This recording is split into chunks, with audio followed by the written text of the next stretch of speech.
याद आती है, सदियों पहले कोई एक महापुरुष हुआ था। उसने कहा, तुम पलायन मत करो। जब तुम्हारे में कष्ट आता है, दुख आता है, व्याकुलता आती है, विकार जागते हैं, सामना करो उसका, भागो मत, मन को और कहीं मत लगाओ, करो सामना। दुख आया है, क्यों आया है? ये विकार जागा है, क्रोध जागा है, तो देख क्रोध को, बस क्रोध जागा है, क्रोध जागा है, इसे देखता चला जा, देखता चला जा, ये दुर्बल होते होते होते निकल जाएगा। बात तो सुनी, ऐसा बताया गया हमें। कैसे देखे? अरे जब दुख आता है, क्रोध लिए हुए आता है, तो भूत की तरह सिर पर सवार हो जाता है, ऐसे अभिभूत हो जाते हैं, उससे होश ही नहीं रहता। तो क्या देखे उसको? तो भाई जब जब क्रोध आए, हमारे पास कोई प्राइवेट सेक्रेटरी चाहिए, वो याद दिलाता रहे, देख मालिक क्रोध आया। अब जैसे भगवान बुद्ध ने कहा ना, अब तेरे क्रोध को देख, क्रोध को देख, उसका दमन भी मत कर और अपने मन को और कहीं मत ले जा, देख क्रोध को देख। अच्छी बात, ये आइडिया अच्छी है, एक प्राइवेट सेक्रेटरी साथ रहे।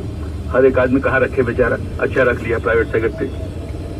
अरे वो प्राइवेट सेक्रेटरी तो एक शिफ्ट ही काम करेगा ना, बहुत होगा 8 घंटे काम कर लेगा।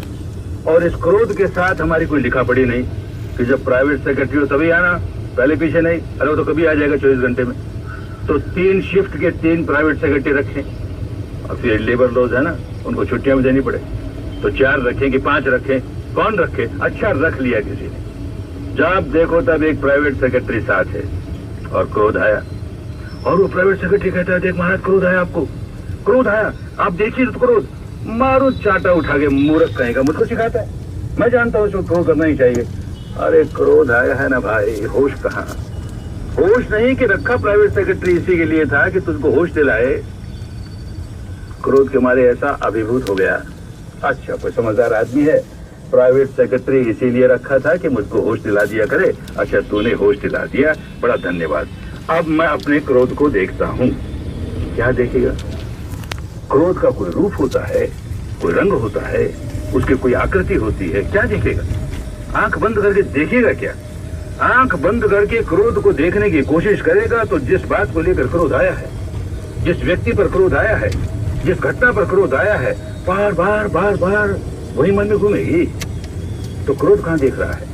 क्रोध का आलंबन देख रहा है ना, और वो तो क्रोध का उद्दीपन है, और क्रोध जगाएगा। अरे उस क्रोध में तो और पेट्रोल डालने लगा। क्रोध देखना है भाई, अमूर्त क्रोध, अब्स्ट्रैक्ट एंगर। भय आया तो अब्स्ट्रैक्ट फियर, अब्स्ट्रैक्ट वासना। जो विकार आया बिल्कुल अमूर्त, जैसा है वैसा है, उसको आलंबन से काट करके कहना बड़ा आसान है, करना बड़ा मुश्किल है। तो भाई जिस किसी महापुरुष ने विद्या सिखाई और कहा कि विकार जागते ही उसका दमन मत करो, उसका शमन करना है, और शमन करने का एक ही रास्ता है कि उसे तटस्थ भाव से देखते जाओ, तटस्थ भाव से देखते जाओ, उसमें और पेट्रोल मत डालो। तटस्थ भाव से देखते देखते अपने आप दुर्बल होता जाएगा, दुर्बल होता जाएगा, निकल जाएगा, तो उसका शमन हो गया, दमन नहीं हुआ। लेकिन जो काम साधारण आदमी कर नहीं सकता, वो उसके रोग का उपचार कैसे हुआ? तो जो महापुरुष होता है, जो भी महापुरुष होते हैं, वो जब उपदेश देते हैं तो उपदेश को क्रियान्वित करने के लिए कोई सरल मार्ग भी देते हैं। ये बिल्कुल ठीक है कि अमूर्त क्रोध को साक्षात्कार करना, उसे साक्षी भाव से देखना, अमूर्त वासना को, अमूर्त भय को, अमूर्त अहंकार को लगभग असंभव है सामान्य व्यक्ति के लिए। तब तो जो व्यक्ति मुक्त अवस्था पर पहुंच गया, विकार को निकालते निकालते, अनित्य का दर्शन करके उसको दूर करते करते करते नित्य तक पहुंच गया, उसने सारा रास्ता देख लिया। तो शरीर और चित्त का सारा प्रपंच उसके समझ में आ गया। तो ये भी देख लिया कि जब जब मन में विकार जागता है, जब कभी जागे, जब जब मन में विकार जागता है, तो शरीर के स्तर पर 2 बातें एक साथ होने लगती हैं। शरीर और चित्त का इतना गहरा संबंध है, माइंड और मैटर इतने जुड़े हुए हैं कि एक दूसरे को प्रभावित करते रहते हैं, प्रति क्षण एक दूसरे को प्रभावित करते हैं, एक दूसरे से प्रभावित होते हैं। तो मन में विकार जागते ही शरीर में 2 बात होने लगी। एक तो जरा स्थूल अवस्था में होने लगी, एक जरा सूक्ष्म अवस्था में होने लगी। स्थूल अवस्था में क्या होने लगी? ये जो हमारा सांस है इसने स्वाभाविकता खो दी। क्रोध जागा कि वासना जागी कि भय जागा, सांस स्वाभाविक नहीं है। जरा सा तेज हो गया, जरा सा भारी हो गया और वो विकार दूर हुआ कि फिर सहज हो गया, फिर स्वाभाविक हो गया, फिर नैसर्गिक हो गया। तो इसका सांस से बहुत गहरा संबंध। और सूक्ष्म स्तर पर एक और घटना घटने लगी सारे शरीर में। सारे शरीर में कोई न कोई संवेदना जागने लगी। कोई न कोई बायोकेमिकल रिएक्शन, जीव रासायनिक प्रतिक्रिया हो रही है, जीव रासायनिक प्रतिक्रिया हो रही है। कोई न कोई इलेक्ट्रोमैग्नेटिक रिएक्शन, विद्युत चुंबकीय प्रतिक्रिया हो रही है। तो कुछ संवेदना हो रही है। सारे शरीर में कोई न कोई संवेदना हो रही है। गर्मी सी है कि धड़कन सी है कि भारी है कि तनाव है कि कुछ न कुछ हो रहा है। तो भाई, अमूर्त क्रोध को देखना बड़ा कठिन है। लेकिन अगर किसी तपोभूमि में जाकर के 10 दिन में ये विद्या सीख लो, या 10 दिन में नहीं सीख पाए तो 2-10 दिन में सीख लो, 3-10 दिन में सीख लो और इसमें माहिर हो जाओ, तो सांस का देखना सीख जाओगे। कोई कठिनाई नहीं।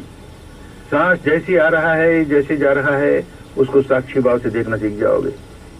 शरीर पर जो संवेदना हो रही है उसको साक्षी भाव से देखना सीख जाओगे। बस रास्ता मिल गया। जब जब विकार जागे तो अब प्राइवेट सेक्रेटरी रखने की भी जरूरत नहीं। हमारे पास अपने 2-2 प्राइवेट सेक्रेटरी 2400 घंटे हमारे साथ हैं। जैसे ही विकार जागा, सांस तेज हुआ और बोलने लगा, देख मालिक कुछ गड़बड़ होने लगा, तेरे भीतर कुछ गड़बड़ हो रही है।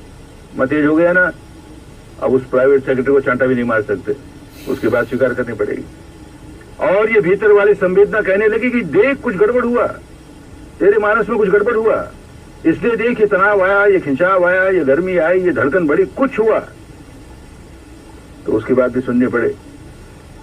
ये 2-2 प्राइवेट सेक्रेटरी 2400 घंटे हमारे साथ रहे। कभी भी आए, कोई विकार आए, ये हमको चेतावनी देंगे।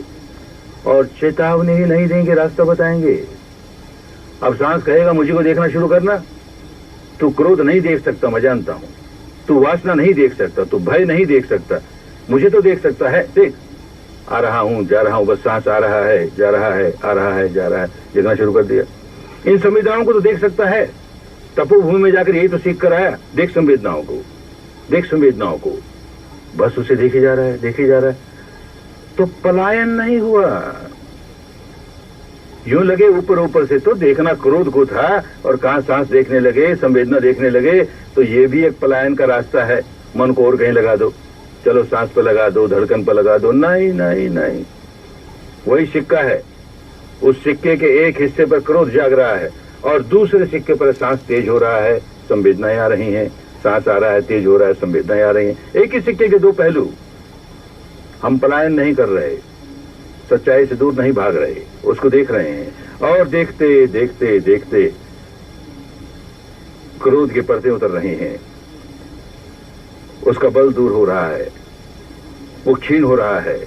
तो निर्जरा हो रही है, क्षय हो रहा है, निर्जरा हो रही है, क्षय हो रहा है। जब जब कोई विकार जागता है तो एक काम और होने लगता है। क्रोध जागा, किसी घटना को लेके क्रोध जागा। हमने क्रोध के पुराने इतने संचय कर रखे हैं, संस्कार इतने संचय कर रखे हैं, जैसे ही क्रोध जागा कि उनमें से जो संस्कार हैं क्रोध वाले, वो ऊपर उठ के इसके साथ जुड़ने लगे और इसका संवर्धन करने लगे।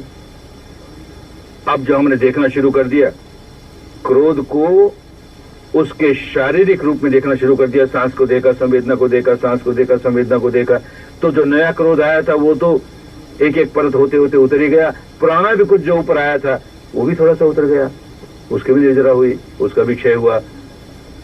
अरे इतना अच्छा रास्ता मिल गया, बड़े कल्याण का रास्ता मिल गया। करना पड़े, इसको भी केवल सुन करके कोई आदमी समझे कि अब जान गया। जब जब क्रोध आएगा मेरा सांस तेज हो जाएगा, जब जब क्रोध आएगा मेरे शरीर में संवेदनाएं चलनी शुरू हो जाएंगी, ये हो जाएगा, वो हो जाएगा। क्रोध आए तब कहां होश है।